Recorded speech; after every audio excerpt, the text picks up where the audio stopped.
त्या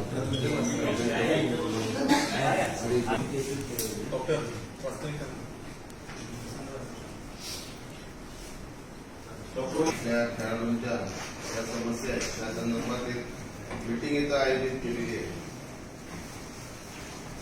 महाराजांनी इनोव्हेटिव्ह सातारा या संकल्पनेतून जे जे क्षेत्रामध्ये प्रोग्रेस आपल्याला करायचं आहे किंवा ज्या त्रुटी आहेत त्या दूर करण्यासाठी फार मोठा असं इनिशिएटिव्ह घेतलेलं आहे.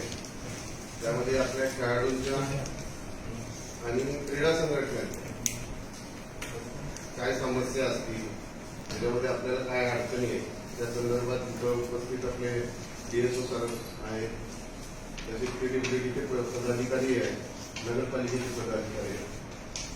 त्याच्यामध्ये महत्वाचं असं आहे की आतापर्यंत आपल्याकडे आपण पाहिलेलं आहे की साताऱ्यामध्ये भरपूर पोटेन्शियल, म्हणजे मुलं नाहीये त्यांचा पार्ट नाही किंवा खेळाडू नाहीये. काही मुलांना ट्रेनिंगचा प्रॉब्लेम होतो, त्याच्यामुळे बाहेर जाऊन ते ट्रेनिंग घ्यावं लागतं. त्या ज्या छोटे छोटे समस्या आहेत त्या समस्येचं समाधान करण्यासाठी आपण इथं आलेलो आहोत. आणि माझं असं म्हणणं असेल की प्रत्येक संघटनेने त्यांचे जे काय प्रॉब्लेम्स आहेत किंवा काय अडचणी असतील किंवा ह्याच्या पुढे आपल्याला कशा पद्धतीनं आपल्या सातारचा खेळाडू इंटरनॅशनल लेवलला चमकेल त्याची काळजी घेऊन जर आपण सांगितलं तर बरं होईल असं मला वाटतं. वेगवेगळे संघटनेची माझे मित्रमंडळी आज या ठिकाणी जी मीटिंग बोलवण्यात आली आहे ती एकंदरीत सातारला एक ह्या संपूर्ण महाराष्ट्राच्या आणि दोघांनी संपूर्ण देशाच्या आणि इंटरनॅशनल मॅपवरती आपल्याला कसं प्रोजेक्ट करता येईल त्या अनुषंगाने आपण ही मीटिंग बोलवली आहे.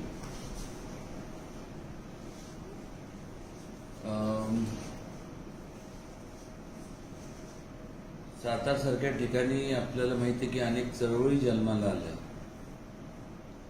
आणि स्पोर्ट्स सारखी ही जी चळवळ आहे त्याच्यात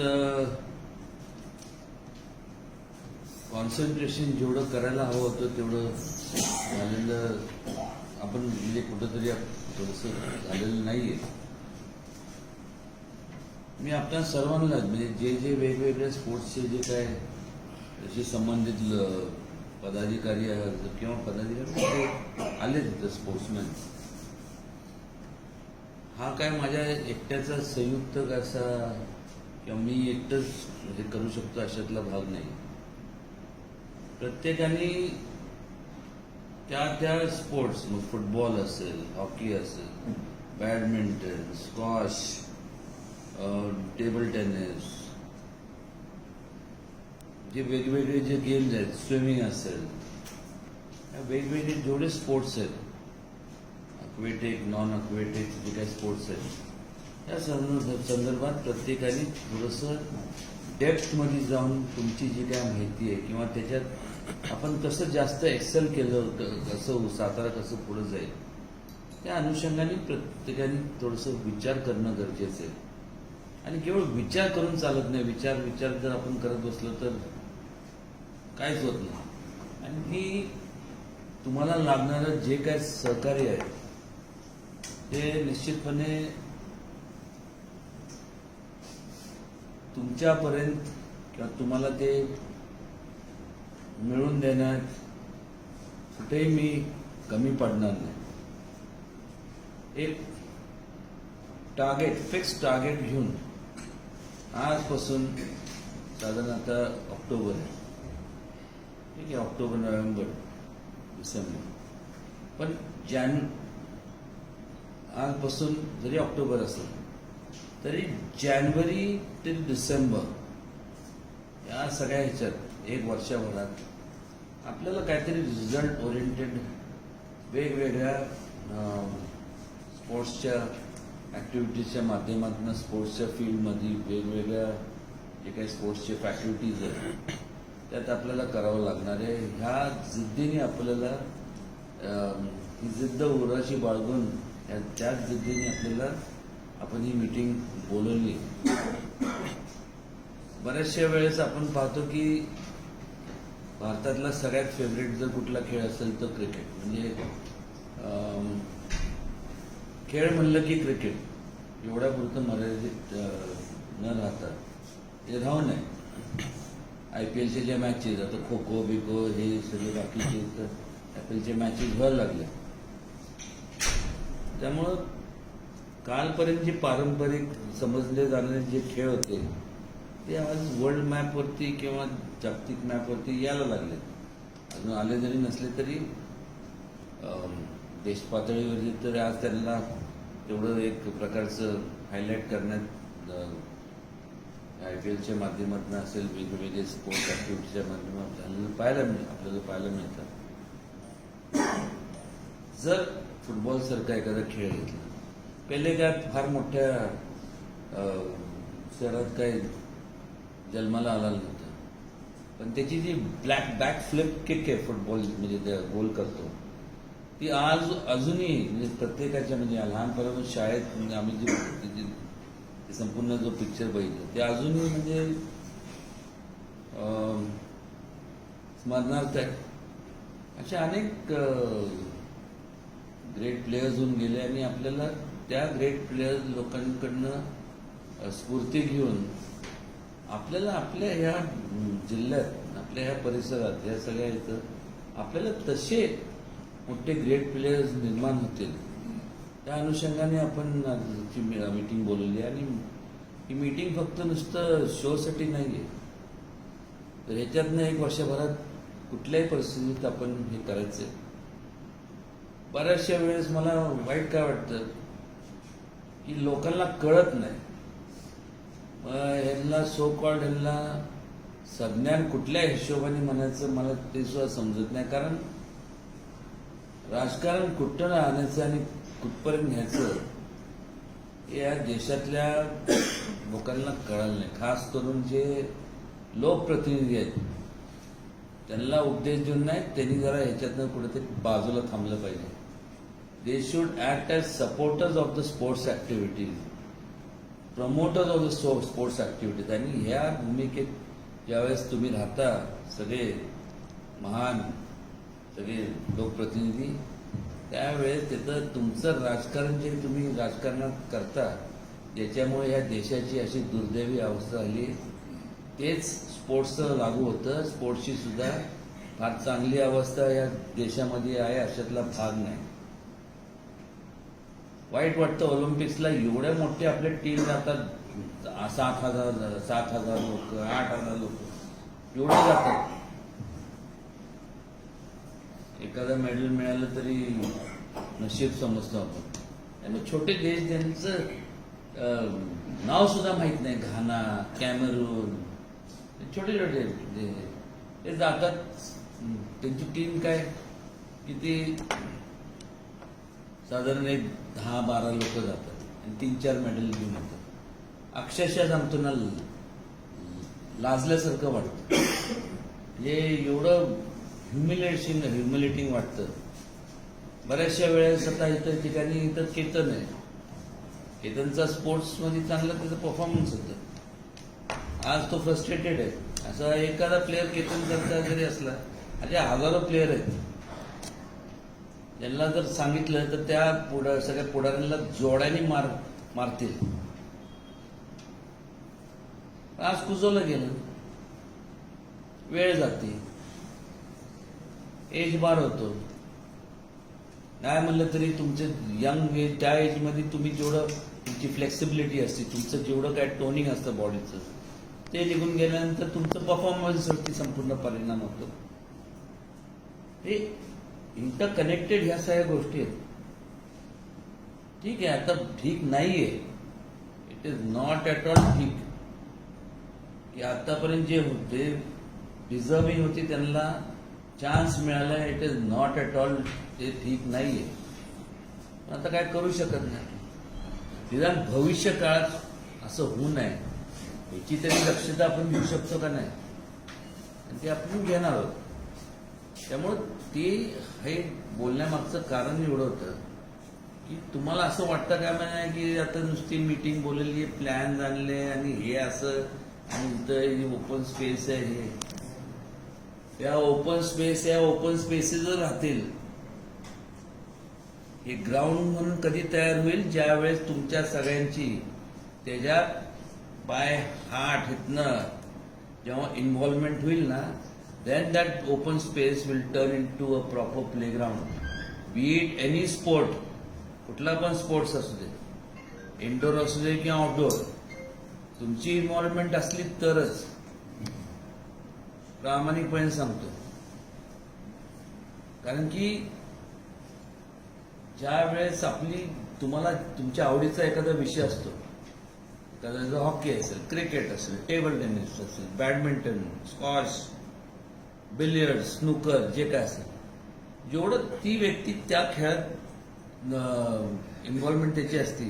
पुन्हा मला माझं आवडतं गेम स्कॉश आहे. जेवढी माझी स्कॉशमध्ये इन्व्हॉल्वमेंट आहे तेवढी माझी हॉकीमध्ये नसणार. आणि त्याचे बारकावे, त्याचं संपूर्ण हे तिथून काय केलं पाहिजे. आज तुम्हाला माहिती आहे, तुम्ही ह्या ठिकाणी ह्या रूममध्ये बसल्या ठिकाणी जगात कुठं जे काय इन्फॉर्मेशन आहे it is at your finger tips. टप टप टप टप की झालं, काय काय लागणार आहे, काय नाही काय नाही.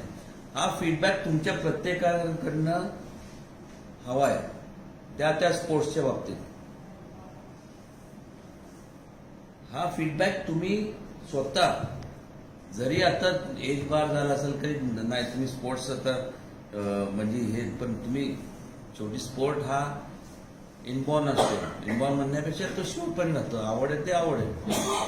खेळत जरी नसला कारण की आता काय त्याच्यामुळं की एजमुळं किंवा एज तर नाही होत कारण कोणाचं, पण I am just telling you. पण एक मार्गदर्शक म्हणा किंवा त्याच्यात आपल्याला प्रमोट करायचं ह्या भूमिकेतनं तुम्ही जेवढं तुमच्या वेळेस ज्या वेळेस तुम्ही स्पोर्ट्समध्ये एकदम फुल ऍक्टिव्ह होता, तुमच्या प्राईममध्ये होता, त्यावेळेस तुम्ही ज्या हिशोबाने सगळं विचार करत होता ते विचार तर जात नाही ना, ते तर राहतात तिथं.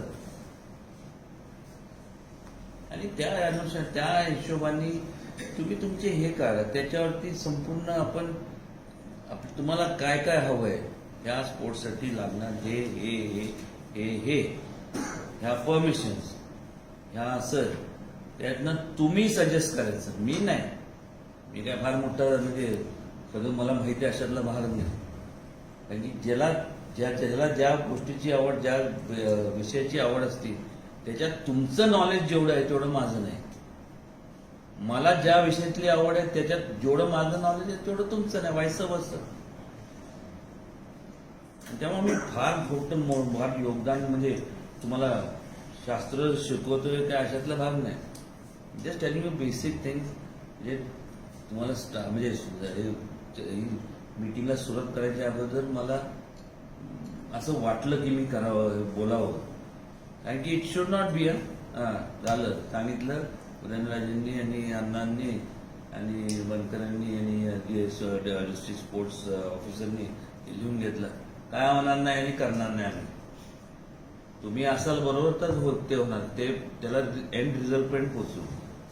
उगीच तुम्ही आता दिलंय करतील, कोण करणार नाही. I swear on God. आता चुरस अशी लागली पाहिजे की बघू आता जे कोणाचा आवडीचा जो स्पोर्ट आहे तो किती पुढे नेतोय. एक वर्षभरात आपण त्याची ती स्पर्धा घेऊ ना. हा काय करतोय, तो काय करतोय, हे काय ग्राउंड हे तुम्हाला उपलब्ध करून देणं. आज आपण सगळे नकाशे घेऊन सगळे नगरपालिकेचे जे अधिकारी त्यांना बोलवले.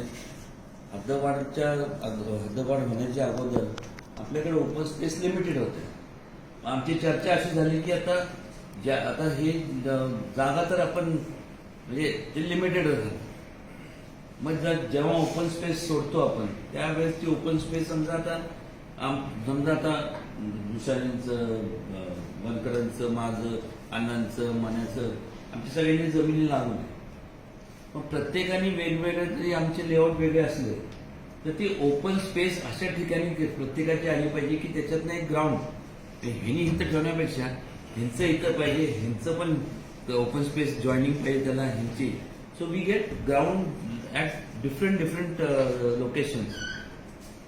आता ग्राउंड आणायची कुठून, जागा आणू शकत नाही ना आपण. आणि तुम्ही परमिशन देताना सुद्धा सगळे नगर रत्नाकरचे म्हणजे असणारे अधिकारी आणि बंकर, तुम्ही त्याच्यावरती तुम्ही ते एक ठराव करा. मला वाटते पण ते तसं केलं तरच, नाही तर प्रत्येकाची हिथं याची 20 गुंठे, इथं 20 गुंठे, 30 एकत्र गेली की तुम्हाला 1.5-2 एकर तुम्हाला अशीच मिळत जाते ना. त्याचा उपयोग करू शकतो. आज दुर्दैवाने काय झालं, ज्या वेळेस जे स्टेडियम बांधलं नव्हतं त्यावेळेस बरं होतं, त्या अशी म्हणायची वेळ आली. काय केलं, त्या रणजी ट्रॉफीचे मॅचेस घेऊ शकत होतो आपण.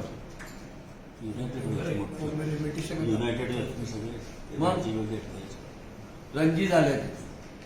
आज मला सांगा, सातारा प्राईम एरिया स्टँडच्या शेजारी एवढं असताना, म्हणजे ज्या बीजी शिर्केंनी ते संपूर्ण तुमचं बालेवाडीचं स्टेडियम स्पोर्ट्स कॉम्प्लेक्स, काय एशियन नाही काय होतं ते कॉमनवेल्थ सिटी बांधण्यात आलं. हा त्यांनी फॉर्म भरला होता, म्हणजे ते टेंडरसाठी अप्लाय केलं होतं. त्या गोष्टी का सांगणार मी सांगते, कारण की त्या प्रेसमध्ये आल्या पाहिजे, जेणेकरून भविष्य काळात जी माकडं आहेत ना सगळी सो कॉल्ड पुढारी, आमदार, खासदार, ह्या सगळ्यांनी ना त्याच्यातून बोध घ्यावा. आणि ते should keep politics away from sports आणि अदर दिसते. इकडं वाटोळा करून टाकले या सगळ्यांनी. त्या ठिकाणी त्यावेळी जे पालकमंत्री होते त्यांनी उत्तर द्यावं याचं. प्रत्येक वेळेस मी काय केले मोसकडलं पाहिजे यांना. ऐन मोक्याची जागा कधी कशी मिळणार, आणि ज्यांनी बांधकाम केले. मग तुम्हाला तिथं आपण टेंडर काढलं होतं कसलं, स्टेडियमचं. आपण काय व्यापारी संकुलाचं स्टेडियम काढलं होतं, कसलं काढलं होतं हो, नगर रत्नाकर स्टेडियमचं होतं का कसलं होतं? जयसू साहेब, म्हणजे आता तुम्ही आता विचार, म्हणजे स्टेडियमचं होतं ना का दुकानांचं होतं? मला हे कळत नाही. आता तुम्ही सगळे स्पोर्ट्समध्ये आहात सगळे. एक मात्र आहे, असं स्टेडियम मी जगात सगळीकडे फिरले, असं स्टेडियम तुम्ही बघितलंय कुठं? स्टेडियमच्या पायऱ्या कुठपर्यंत झाल्या पाहिजे, खालपर्यंत झाल्या पाहिजे ना, का नाही? फक्त इथं एकच स्पोर्ट होऊ शकतो, एकच, जो स्पेनचा नॅशनल स्पोर्ट आहे, बुलफायटर. तिथलं स्टेडियम खालपर्यंत नसतं, नाही सगळ्यांना उडवतो. मग मी विचार केला, म्हणलं आता हे म्हणलं इथं म्हणजे बुलफायटर असतात ना, तुम्ही बघितलं असतं, त्यांचं स्टेडियम असं असतं, बरोबर आहे की नाही? हो का नाही ते सांगा. मी हो म्हणते म्हणून नाही, निदान तुम्ही ते गुगलवर काढा, नाही तर म्हणते हे काहीतरी सांगतात ते. मी जाऊन बघितलं म्हणून मी तिथं गेलोय, तिथं म्हणून मी सांगतो. म्हणजे आता तिथं Satara bullfighters stadium, let's create bullfighters at least ना. आणि बुलफायटर्स काय करतात, त्यांच्याकडे तो पडदा असतो, टोरो हा, आणि एक हे असतं. म्हणजे काय केलं पाहिजे, तो पडदा द्या माझ्याकडे, हे द्या, आणि बुल आता कुठनं आणायचे, तर बुल आणायचे तर बुल त्यांना कशाला, परत मग पेटा येणार, हे येणार, ते येणार सगळं. पण ज्यांनी वाटोळा केला, असे जेवढे पुढारी आहेत ना त्यांना सोडत देतं. मी ते हे घेऊन थांबतो आणि ते म्हणजे काय होईल, आणि स्पोर्ट्सला वाव मिळेल ह्या संपूर्ण देशविदेशात. मनापासून सगळ्यांना समाधान वाटतंय, कारण की what I am saying is the truth. People have gone through that. आयुष्याचा वाटोळ संपूर्ण ज्यांनी स्पोर्ट्सकडे एक प्रोफेशन म्हणून बघितलं, आज दे आर म्हणजे एंडेड अप फ्रस्ट्रेटेड. आहे काय out of frustration, they are no more, they are not, म्हणजे आता ते ended their life, some have committed suicide also. काय लोकांचं बाकीचे हे झुरत मरून गेले. याला कारणीभूत ही सगळी लोक आहेत. आता थोडंसं DSO साहेब आणि नगरपालिका, तुम्ही हे तर बाकीची चर्चा होईलच, पण हे जे आताचं स्टेडियम तिथं काय करता येईल, त्याचा आतला भाग नाहीतरी तो बाहेरची दुकानं सोडले तर आतले जो भाग आहे तो वापर नाहीये, ते तोडून आपल्याला अजून काय व्यवस्थित काय करता येईल तिथं, म्हणजे आपला भाग सुद्धा दुकानं सोडून द्या, त्याच्यात ऑलरेडी विकले तेव्हा ते सगळे चावण्या करत बसणार सगळे. पण अपार्ट फ्रॉम द शॉप जो आपलं इथे कर घडेल, तुम्ही जर तोडून त्याच्यात ग्राउंड अजून कसं मोठी विथ प्रॉपर आणि स्टेप्स जे आहेत त्या आतल्या बाजूनी जास्त इन्क्लिनेशन न देता असं म्हणजे ग्रॅज्युअल त्यातल्या त्यात असं स्टेप्स करून जर आपल्याला त्यात म्हणजे ॲडजस्टमेंट करून एखादं चांगलं आपल्याला गॅलरी तिथं तयार करता आली तर प्लीज बघा, असं माझं मत आहे. तिथं निदान बाकीचे हे ॲथलेटिक्स जे ट्रॅक आहेत, ॲथलेटिक ट्रॅक बसतो का तिथं, त्याला ऑब्लॉंग लागतं, इथं राऊंडच आहे. मग तेच सांगतोय ना, कोण त्याच्यात जोड्याने मारलं पाहिजे. त्यावेळेस कोण पालकमंत्री जे आमदार तिथं ज्यावेळेस मला विरोध केला ना आणि मला दाखवलं की मी याला विरोध करतोय कारण नसतं ना, हे कोणी केलं याचं बोध सगळ्यांना माहित आहे. त्यांचं नाव घेणं सुद्धा मी माझे म्हणजे तोंडात घाण वास मारेल माझ्या, म्हणून मी नाव पण घेत नाही. लोकांना जोड्या पुढं उभ्या करायच्या लायकीची नाही ती, इकडं घाण घाण घाण घाण. साधा तुम्ही रणजी ट्रॉफीचे मॅचेस घेऊ शकत नाही, तुम्ही ॲथलेटिक्सचा एक इव्हेंट घेऊ शकत नाही, कारण की ॲथलेटिक्सला राऊंड लागत नाही. यांनी संपूर्ण 0 करायचं ठरवलंय सातारला, त्याला ऑब्लॉंग लागतं तुमचं, असं ट्रॅक लागतं. कुठनं करायचं, तिकडचा तो भाग म्हणजे यांच्या पंपाजवळचा जो भाग आहे तिथलं तोडून समजा आपल्याला ऑब्लॉंग काय करता आलं तर प्लीज बघा, ते मेजरमेंट्स घ्या. स्विमिंग पूलच्या बाबतीत बोंब ते कोणी केलं, त्याचं वॉटर प्रूफिंग करून ते कसं करता येईल ते आपलं बघितलं पाहिजे ना. सेंट्रलचे जे काय फंड्स आहेत त्याच्या माध्यमातून मला तुम्ही सुचवा का कसं करायचं, काय करायचं, कसं, आणि ते फंड कुठून आणता येईल. स्टेट सेंट्रलच्या स्कीम्स बरेच आहेत. मला तुमच्याकडनं प्रपोजल्स पाहिजेत, नगरपालिकेकडनं पाहिजेत. आणि जे MIDC एरियामध्ये सुद्धा तिथला जो ग्रामीण लगतचा जो ग्रामीण भाग आहे तिथं जे आता नव्याने जे हद्दवाढ झाली त्या लोकांना तो भाग जरी आपल्या हद्दीच्या बाहेर असेल तर तिथं जागा आहे MIDC मध्ये. तिथं आपण स्पोर्ट्स कॉम्प्लेक्सचं तुम्ही जागा आपण मी जाऊन परवा 2-3 दिवस बघितलं. कॉमन अम्युनिटीज स्पेस खाली तिथं आपण हे करू त्या लोकांसाठी, किंवा इन जनरल लोक इथले तिथं जातील. रस्ताच मध्ये आहे ना,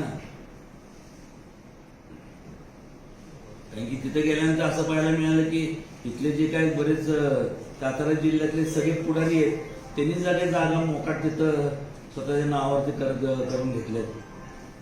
सगळ्यांना जाब विचारणारच आहे, लोक विचारते. ठराविक लोकांची जी पुरती ती MIDC ची निर्माण केली गेली नव्हती. आता एवढे सगळं आपण करू शकतो जर आपल्याकडे वेल आहे आणि Wien be know the way. जर आपण जर केलं नाही तर आपल्यासारखे दुर्दैवी क्रियानिष्ठ अकार्यक्षम लोक, मी स्वतःला तर अकार्यक्षम समजून जर ह्याच्यातनं एक वर्षभरात काय निर्माण आपण करू शकलो स्पोर्ट्ससाठी. ज्यावेळेस केला त्यावेळेस विरोध झाला. ज्यांनी वेळ केला त्यांनी दिवे काय लावले आता मला सांगा. त्या स्टेडियमची जागा फुकट गेली. यांनी उत्तर द्यावं. फित कापायला सांगते पुढं मी केलं करा. काय केलं, वाटोळं करून टाकलं स्पोर्ट्सच्या लोकांचं. गाडी जोड्याच्या बाजूच्या ठेवण्याची लायकीचे पण नाही हे. राग येतो अक्षरशः. काय करता येत नसेल तर वाईट तरी सुद्धा त्या स्पोर्ट्सच्या लोकांचं करू नका जे करून ठेवलं सगळं. जर मी पाप फेडणारच आहे काय माहिती करणारच आहे. तुम्ही सगळ्यांनी एकच दिवस ठरवा, आपण कधी संडेचा दिवस ठरवा, घ्यावा मीटिंग, थोडं टाइम आपण पण जरा जरी रविवार असलं तरी तुम्हाला जरी सुट्टी प्रत्येकाला सुट्टी असते, प्रत्येकाचे कोण इकडे जाते तर रविवारचा एखादा दिवस ठरवून मी सगळे वेळ देतील काय 2, 3, 4 तास 5 तास जेवढा वेळ दिला ना कॅन डू अ लॉट. म्हणजे जसं ॲग्रो टुरिझम आहे, जसं स्पिरिच्युअल टुरिझम, स्पोर्ट्स ऍक्टिव्हिटी म्हणजे स्पोर्ट्स टुरिझमच्या मॅपवरती आम्ही वेगवेगळ्या क्रीडा संघटना आहेत.